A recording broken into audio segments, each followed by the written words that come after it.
All right, folks. Welcome to 2020. This is the Crispy Compact Communiqué. Man, I never thought that we would have to, go to this length, but here we are. We're on Skype thanks to the powerful internet. We can still at least do somewhat of a show. Thank you for tuning in. I'm Rich Liebig. I'm Michael Costanzo. And This yep, is the weirdest thing ever. it is, but we're gonna run with it. Obviously, things happening with the state of Pennsylvania and all across the country with the coronavirus. We just could not, in good conscience, go out at a time like this. When all the officials, all the experts are saying you got to stay home, you got to flatten the curve. So we're going to do our part, and unfortunately, that means we are suspending production on the traditional podcast that we do every Thursday, and it does break my heart to do that. Yeah. But it's a precaution we have to do. We have to obey what the experts are saying. So, as of this moment, we can't do the full blown 2 hour podcast that you know and love. But that doesn't mean we can't we don't have to not produce anything. So That's right. Mike had this great idea right before we recorded last week's show to at least have a backup plan in place, and this was the result that we're going to do a Skype mini show of our podcast. And I think that's probably the best thing we can do at this rate. Use the internet to our advantage and use things like Skype and everything like that. And we at least have something to give to the Crispy Noodle faithful. So This is better because now they get to see our ugly mugs. yeah, that too. This is new territory because I mean there have been some bits for the podcast that we've done video for, but we usually don't do the entire show. No, and never an extended conversation. And what makes it even weirder is that because I'm talking to a computer screen now, Yeah. it's like you're not even here to interact with. So it's like extra weird because we've been doing this for 7 years now, and it's always been in person every single time. So it's like we're stepping way outside of the normal processes that we've built up over the past 7 years. That's right.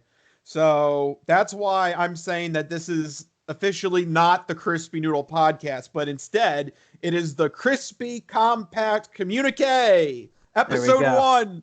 Episode 1. It's a brave new world. Yes, this is it. It Buckle really, up, everybody. It really is a brave new world. Can I tell this story? Yeah. I had to run to Whole Foods, right? I know, even with the whole stay-at-home thing, I had to pick up some stuff. And it was bizarre because I'm driving down Bethlehem. Bethlehem is a very trafficked road, especially around rush hour, and there was nobody out. There was nothing. And I get to the store. Even the cars are parked like every other spot. It was like really weird.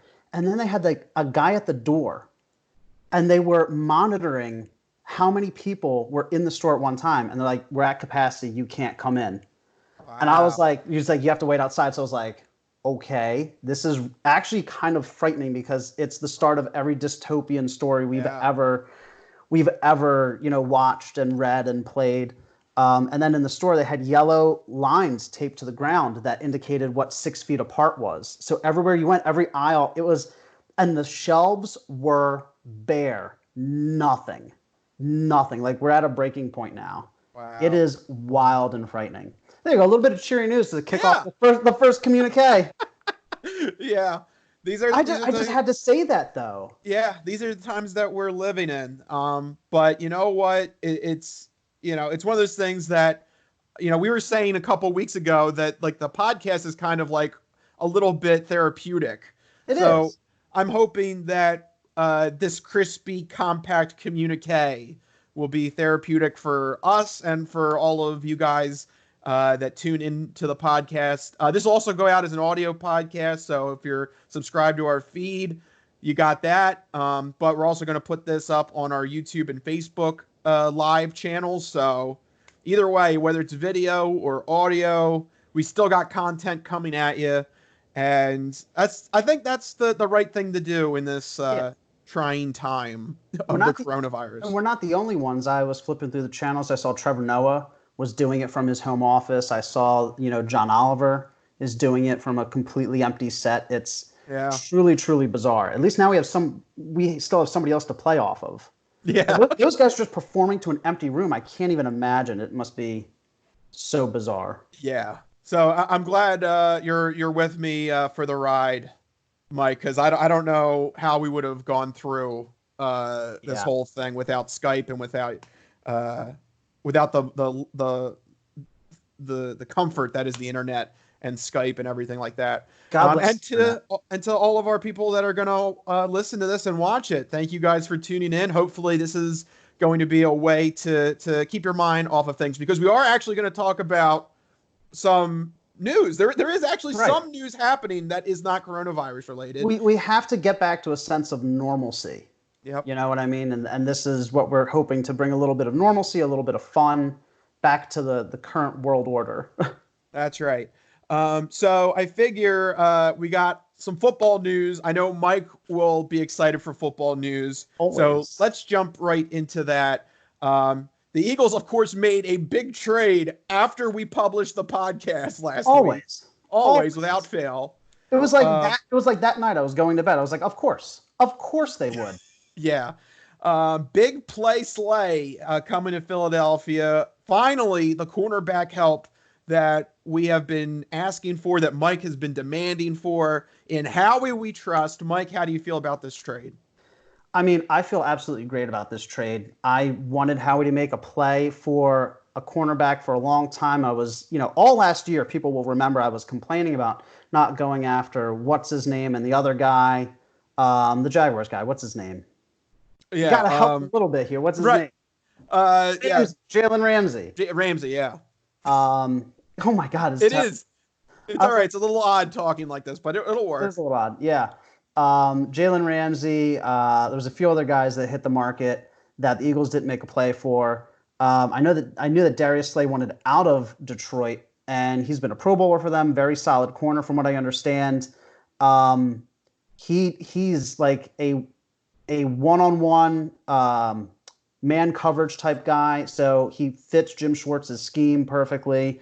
Jim Schwartz actually drafted him in Detroit, so they have a little bit of experience working together. We didn't give up a lot for him either. A third-round pick and a fifth-round pick, which is phenomenal considering that the Rams, I think it was the Rams traded for Ramsey. They gave up like 2 first-round picks. Yeah.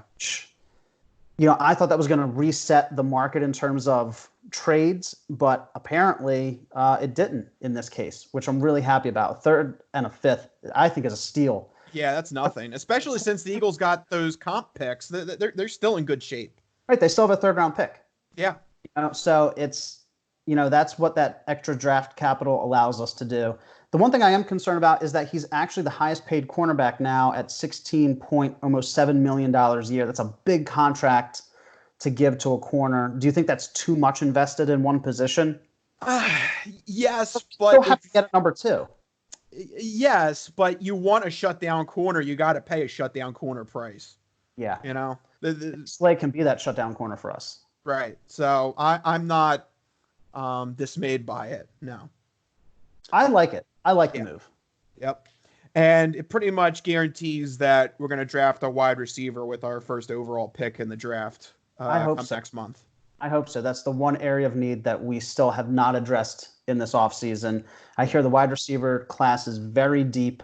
With all those picks, potentially a trade up or stay where they are, guys could drop very easily into the high 20s. I do this every year. I get really excited, get my hopes up. Every year. Every year. The life of being a Philadelphia fan. Yeah, I never learn. Yeah. So with that in mind, how about we extend the scope out of Philadelphia and just to the NFL draft in general? Because I think it's very odd that we haven't had too much movement in the draft yet. It's coming up less than a month away. The only major move that really happened was the 49ers trading DeForest Buckner to the Colts. And for that, they got the 13th overall pick. So that's the highest in terms of switching. Movement. Yeah, the highest movement that has happened so far. But, I think there could be something that happens. The draft order is number 1 Bengals, 2 Redskins, 3 Lions, 4 Giants, 5 Dolphins, 6 Chargers. You have the Dolphins and the Chargers at 5 and 6, and they both need quarterbacks. They need franchise quarterbacks. More so the Dolphins. The Dolphins really need to land a quarterback in this draft. The Chargers, they just lost Phillip Rivers, so maybe you can give them like a year grace period if they don't land their guy yet. But the Dolphins really, after their tank year, they need to land a quarterback.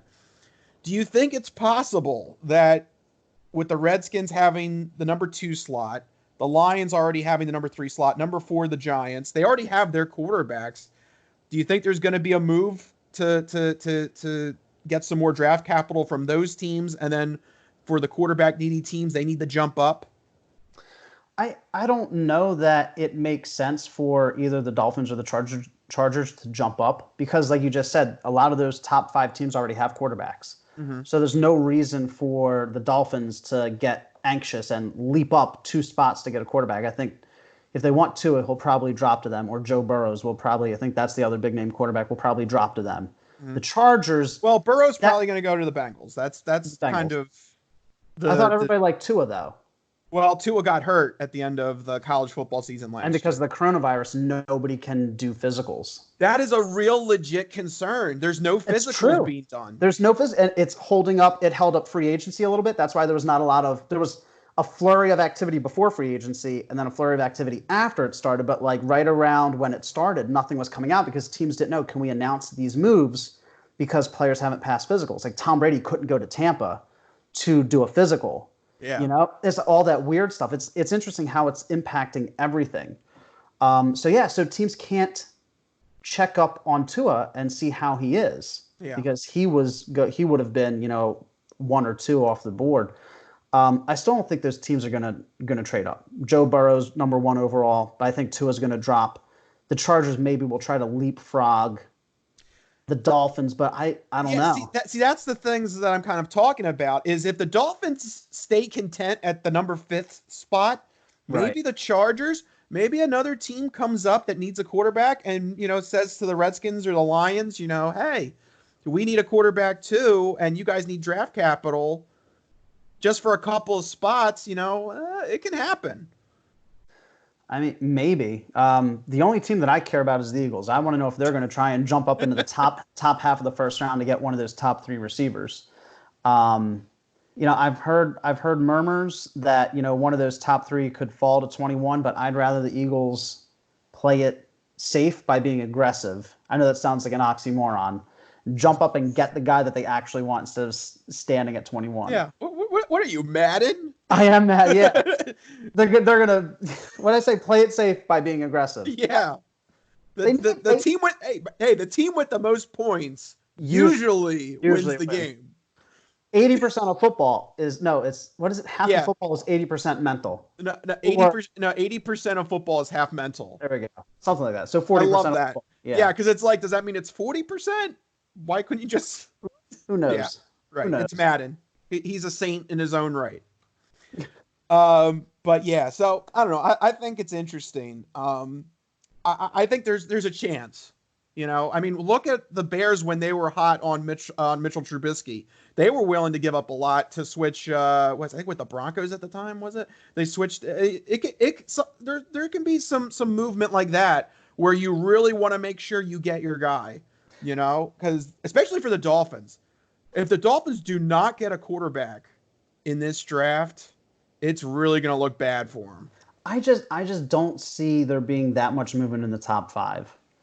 Because what are they? I mean, they could swap maybe 4 and 5, or I don't think they'll have to give up anything to just swap spots with somebody.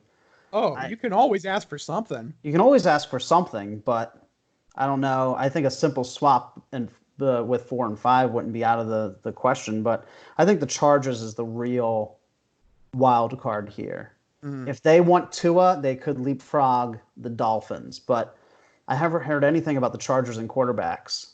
So I think they might just be in fly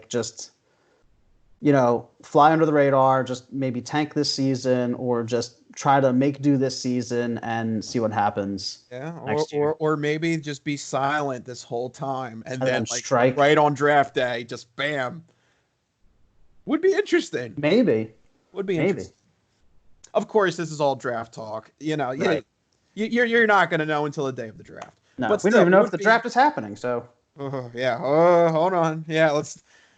It could get that dire, but let's not think about that. But Right. I don't know what you're going to do, Mike. If NFL I don't goes on know. postponement, I don't know what you're going to do. Look, we don't have to worry about that until August, okay? Yeah. Because that's when. Well, so how does this affect training camps? Yeah, Is this season just going to completely suck for everyone? Is this the year where some really terrible team sneaks into the playoffs because nobody's ready? And there's a 7th seed now. That's right. Yeah, they passed the CBA, didn't they? Yeah. This season is going to be calamitous. It's going to be chaos. The Browns are going to win this year. The Browns are going to win the Super Bowl. It's going to. No, you watch one of those Florida teams, Miami or the Dolphins. They're Tampa Bay. Tampa Bay. Terrific Tom. He's going to lead them to the Super Bowl. To the promised land. Yep. You watch. Yep. If there's ever a year for a random team to make a play, it's this year. Extra playoff spots, no training camp, completely messed up scheduling. This is the year. It's going to be wild. It's going to be terrific Tom. He's going to lead Tampa Bay. And the Eagles will finish 9-7. Yeah. And get to the divisional round. They'll make that 7th seed. Perfect. Yeah. Yep. One interesting note I wanted to bring up since I mentioned Tom Brady.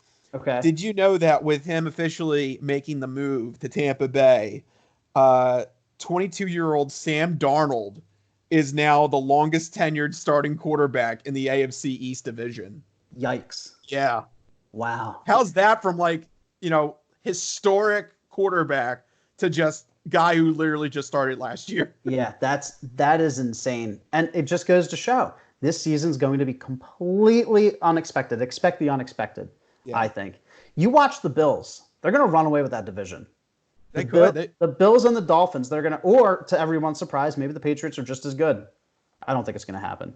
Yeah, I mean, the Bills were 11-5, I think. 10 and that was with the Patriots and Tom Brady still at their peak. Yeah, so, and now they just got Stephon Diggs. Yeah, I don't know. You watch. Good run. Yeah. Good times in Buffalo, maybe. Good times in Buffalo. Yeah. All right. Yeah, they do. They've been through a lot. Okay. This is not just a sports show, though. I'm going to switch gears here, do a small bit of entertainment here. This is something I found on Twitter. Obviously, there's so much you can do at home. So one of the things is waste all your time on Twitter. Why not? Of course. And not just people like us on Twitter wasting their time on Twitter. First off, Jim Gardner has a Twitter. Just FYI. That makes sense. I mean, he's a big local personality. Yeah. So, just FYI, if you're not following Jim Gardner, follow Jim Gardner. Does he put out good content? Yeah, he's got some news bulletins and stuff. Okay. But here's something that caught my eye and I wanted to tell you about. Okay. He, I guess, got a little bit bored during the whole coronavirus lock-in stuff. And he had like a segment where he was asking embarrassing movies that you like. Okay. And he was asking people to comment, what's your favorite embarrassing movie that you like, and back and forth. And somebody said that they loved Godfather Part 3. Oh. And I knew this is a sore subject for Mike. I had to bring it up. So Wait, what do you mean there's a third Godfather? Yeah. What are you talking about? There is. And Jim Gardner retweeted it with the reply on it, quote, Godfather Part 3 is the worst movie I ever saw next to Ishtar, which is a movie that came out in 1987. So, I mean, he's not wrong. So, yeah, I just want to know your feelings on that. You got a celebrity now in your corner. Godfather Part 3. If anything, it only bolsters my argument. The Godfather Part 3 is the worst movie. No, don't say it was nominated for Best Picture. No. It was. No, that's a non-starter. Lots of movies win Best Picture that don't even deserve Best Picture. Shakespeare in Love, Dances with Wolves. Well, it didn't win. It was nominated. Right, but even still, that's what I mean. That's not a great metric. Okay. All right. I'll let you. So you argue your point.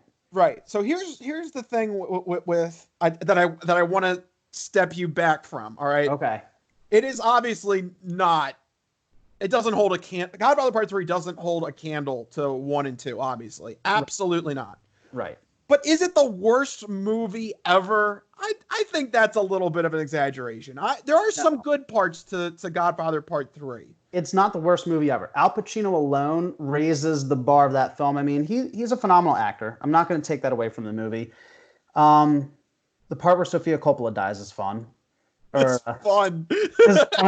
She was annoying. She was annoying. I want that on the back of the Godfather Part 3 DVD. You know, Michael Costanzo says the part where Sofia Coppola dies is fun. Right, and it's like nice and gold and embroidered and stuff. Yeah. Right. But that was fun. That was fun. The whole opera thing was fun. You know, the whole plot there at the end. Mm-hmm. But no, it's not the worst movie ever. It's a bad movie. I dislike it for lots of reasons, but it's not the worst. I mean, oh my God. Just in terms of, if you want to be really objective, one of my favorite movies of all time, Tommy Boy, is considered one of the worst movies of all time. I mean, his Rotten Tomato score is like in the 30s and 40s. Yeah, that's dead wrong. I disagree, but want to be objective about it. Just off the top of my head, I don't know why this popped into my mind, but the Mortal Kombat movies. I think it's because they were announced that we're going to be on some streaming service. They are downright terrible, like atrocious. Yeah. I mean, there's so many. There's that one Robin Williams movie where everybody dies. I can't remember the name of it. Where it's like first his wife dies, then his kids die in a car wreck, and then he dies, and then they're all dead in heaven. It's weird. It's bizarre. I hated every second of it. That's terrible. Now I'm just like ragging on different movies. Right, but yeah. So yes, yeah. Godfather 3 is not the worst movie of all time. There's plenty of bad movies. Mm-hmm. Yeah, it's just it's very disappointing when you compare Part 3 to the legacies of 1 and 2. So that's what I would say. Though, to go back to Jim Gardner's original question, is there a movie that you're embarrassed to like, or that is a movie that is panned by everyone but you love? There's tons of movies that I like that people don't like and that are embarrassing to admit. I once saw Bad Moms in theaters. Mm-hmm. And you liked it? Oh, I loved it. It was fantastic. Wow. Yeah, wow. I enjoyed it. I know it's not a great movie. Four Christmases is another one. Everyone's like, oh, that sucks. I love it. Four Christmases is great. I like my trashy movies. Okay. What? They're like, wow. All right. So that was a movie that Rachel forced me to watch. And which one? Four Christmases. I liked Four Christmases. I didn't think it was that good. You tell Rachel she's got good taste in movies. Went over my head. I didn't. It was fantastic. The part where the baby throws up and then he's fighting back the throw up, it gets me every time. It cracks me up. I don't know why. Yeah. I guess my movies. I love the scary movies. Oh God, those are terrible. Especially the second. I love the second one. I don't know why. That one always gets me, with the guy with the creepy hand. And like he's playing with everyone's dinner. Oh my God. I love that scene. Okay. And then a movie that I will defend that got critically that got critically panned. Okay. Would be get away from that. No, would be The Cable Guy. I love The Cable Guy. Wait, that was critically panned? A little bit, yeah. A lot of people thought that Jim Carrey was miscast. He shouldn't have been playing a dark comedy role, but I liked it. I thought it was great. I think he worked in that role. Yeah, I thought it was great. That makes me think of, you know what other movie that we both like that's technically didn't do well with critics was Fight Club. Oh. Every time I love Fight Club. You look up the Metacritic score for Fight Club. Mm-hmm. Oh, let me find it right now. I can do research. Yeah, we can do research in real time. It's a 66 on Metacritic. That's out of here. That's like below average if 7 is the average. Yeah, that's lame. But yeah, I really enjoyed Fight Club. I think I guess a lot of people probably thought it was heavy-handed, which it is, heavy-handed and disjointed. I don't know if it's I might be spitballing and this might not be right, but I think there's a lot of complaints that there's things that don't match up from the book into the movie. Potentially. So I think maybe that could be an ire of criticism. But a 66? Right. Shouldn't be a 66. No, it's a fantastic movie. I mean, there's lots of adaptations that don't, accurately portray the book. Yeah. But yeah, I think that's odd. Yeah. And I mean, that just goes to show you reviews only get you so far. Yeah. The thing is, you have to look at the genre of the film in correlation to the critic score and what you're looking for. If you're looking at comedies, you're like, oh, that comedy only got a 6 out of 10. Well, duh, because comedies are terrible, like inherently, as are horror movies. Oh, yeah. Like you have to judge them on different scales. Steve on Preston and Steve always says that when it comes to comedy movies, because they're so subjective, you have to go lower in your ranking. That like a 7 for a drama is okay, but for a comedy, it's really more like a 5 because you don't know what's gonna, Absolutely. stick. I would say the same thing for horror because sometimes you want a really bad horror movie. You want the 4 out of 10 horror movie because it's going to be campy and it's going to be schlock, but that's what you want. So you have to go based on your own interest, based on the genre, and then you take critic scores into account. Mm-hmm. Yep. Okay, so there you go. I thought that's a little entertainment. Trying to do a little bit sports entertainment. And also, by the way, since that was from Twitter and everything, I just want to reiterate to everybody at home, if you have a question that you want us to answer on this Crispy Compact Communiqué series, let us know in the comments or on Twitter, wherever you're watching this, let us know and we'll answer them. So since we're doing sports and entertainment, I figured there's only one way to start to, end the show. And that's, we got to do an odd news story. I need to get the odd news out of my system. All right. Okay.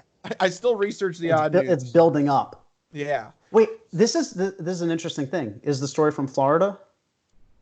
Oh, that's a good point. Because we haven't had a podcast with. Yes. It is. Oh my God. Orlando. The odd news gods are truly with us during these trying times. Yes. I want to know. There's always Florida. Florida fails for elections, but they always come through for the odd news. Without fail. This is a good point, though, because next week, I don't know if, this is going to continue the whole, stay-at-home order thing, but I'm assuming it will. Are we going to have an episode where we don't have Florida odd news for the first time since, episode, I think it's 77 or... Well, I mean, it's going to be numbers, yeah, because I'm only going to do one odd news story, so... Oh, okay. Oh, wow. I don't know. So at some point, there's going to be a non-Florida odd news story. It's going to ruin our streak. Hey, Dan, we got to do what we got to do in dire times here. Yeah. All right. So what did Florida have for us this week? Right, and it is coronavirus related. I'm happy to say. Of course, it is. A woman was arrested for assaulting her boyfriend, but when she was arrested, she shouted violently, "I have the coronavirus," and then faked cough. Oh, come on. That's just wrong. That's just playing with people's fears and emotions. That's dickish right there. Responding early Wednesday to a domestic violence call in Lady Lake, which is a suburb outside of Orlando. Okay, Lady Lake. Lady Lake. Why is it called Lady Lake? You might get lucky near Lady Lake. Oh. Yeah. Police encountered the bloodied victim. Oh, geez. Yeah, blood, yeah. The man whose nose was broken told officers that he had been attacked by his girlfriend, LaDonald Shaky Holmes. Oh, no. What a name. LaDonald Shaky? LaDonald Shaky Holmes. How is shaky spelled? Like they're shaky?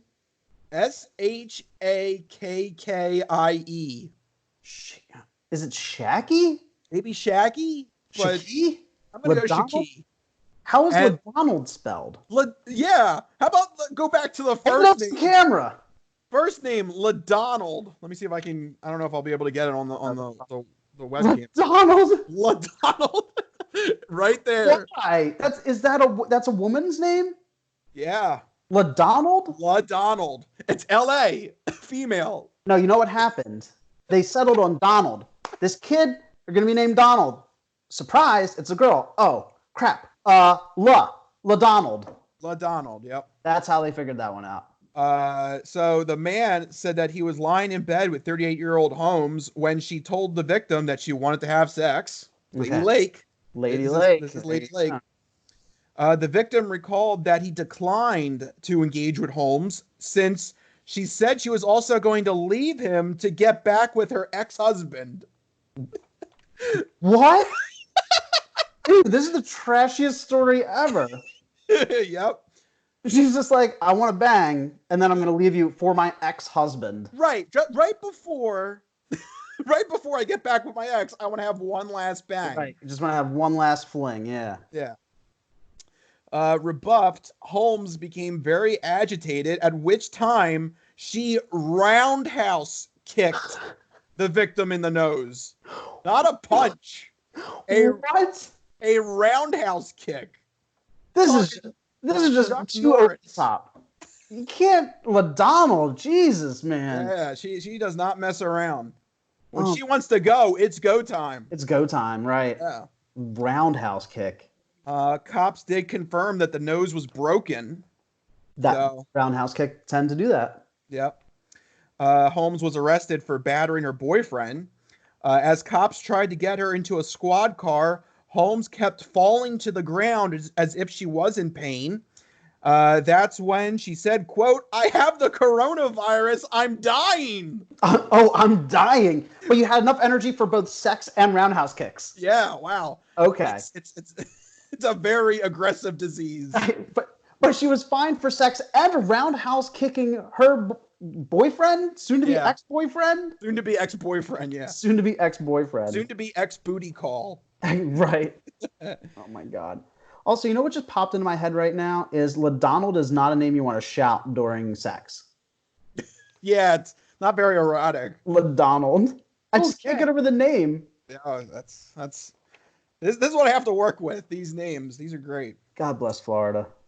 Holmes was then transported to a local hospital for further evaluation. She did say, you got to take everything seriously, even if it is a joke. You know, the dumb thing, the sad part is that they had to waste a test on that person. Yeah. You know? What crime does she get charged with?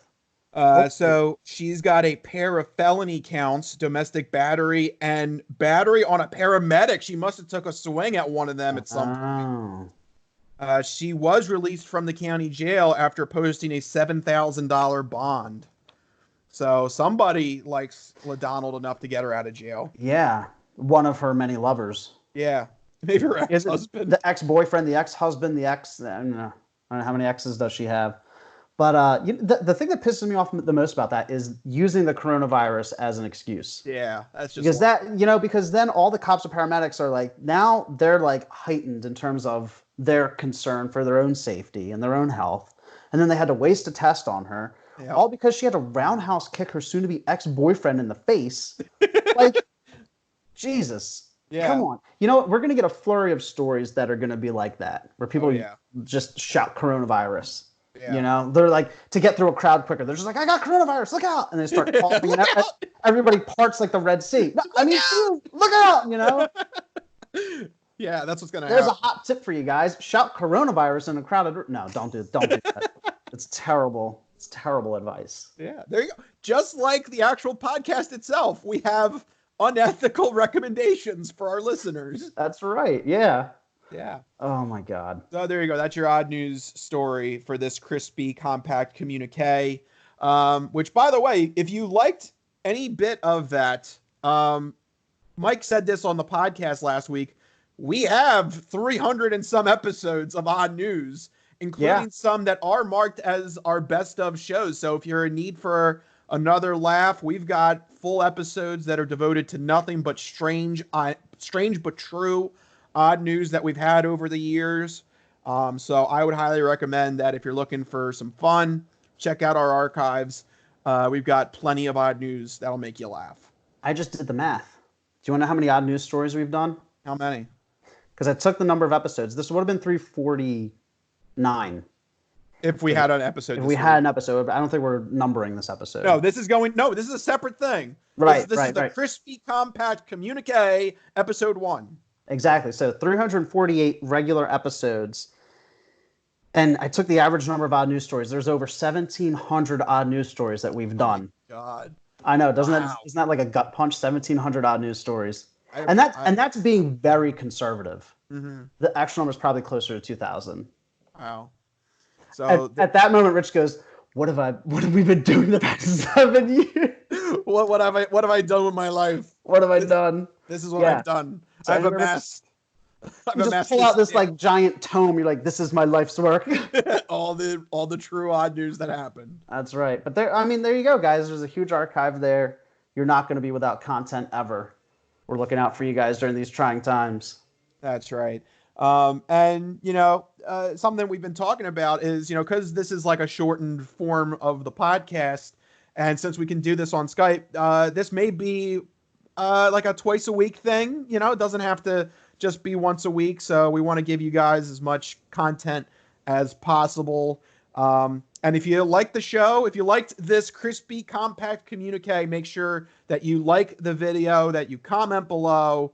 I got to get my video in frame. That you comment below, you like it, and that you're subscribed, and you're following us for all the updates as they happen. But for right now, we're going to start to wrap this up. Mike, anything that you want to say on your end? Everybody stay safe. Hope you guys had fun with this new version of the podcast. It's not even the podcast. I don't know what you want to call this, the communique. Yes. Just Crispy Compact Communiqué. Crispy Compact Communiqué, yeah. So stay safe, stay inside, give it a listen. Let us know what you think. That's all I got. Make sure you search for, download, and subscribe to the Crispy Noodle Podcast on iTunes, Spotify, Google Podcast, and Stitcher. That's right. So make sure you're doing all that. You're following us on social media, Facebook, Twitter, Instagram. We're all on there. And yeah, we'll update you guys as this new battle wages on, this coronavirus battle. But you know what? We're going to get through it. It's going to be good. Oh, yeah. We're going to get through it, whether it's through Skype, whether it's through some sort of weird telephone call. Somehow we are going to get the podcast delivered to you. The party must go on. The party must go on. That is right. So until the next time we do it, we'll see you guys later. See you guys.